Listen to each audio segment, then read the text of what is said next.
మీరు ఫస్ట్ వాడిన సాంగ్ ఏంటిది? ఫోక్ సాంగ్సే కాకుండా మూవీ సాంగ్స్ వినాలనుకుంటున్నాం మీ నోట. అటు నువ్వే ఇటు నువ్వే మనసుటు చూస్తే అటు నువ్వే మూవీస్ లో పాడే చాయిస్ వచ్చిందా ఎప్పుడైనా? రైటర్ గా అవకాశం వచ్చింది. ఒకటి ఫేమస్ అయిన వాయిస్.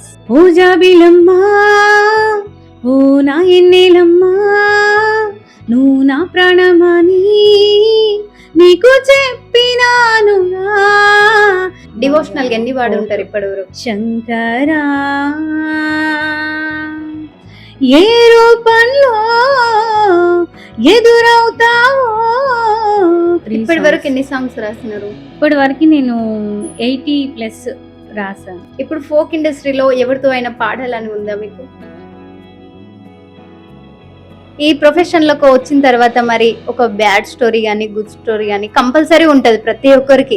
అలనాటి నుంచి అభలంటే అలుసేగా ఏముందిరా పసికందులు నవ్వే పువ్వులురా.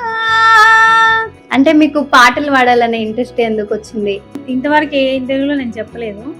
నేను టీచర్ కావాలని ఇంట్రెస్ట్ ఉంటుండే, చదువుకోవాలని బాగా ఇంట్రెస్ట్ ఉంటుంది. బట్ నాకు అనుకోకుండా పెళ్లి చేసేసి మా వాళ్ళు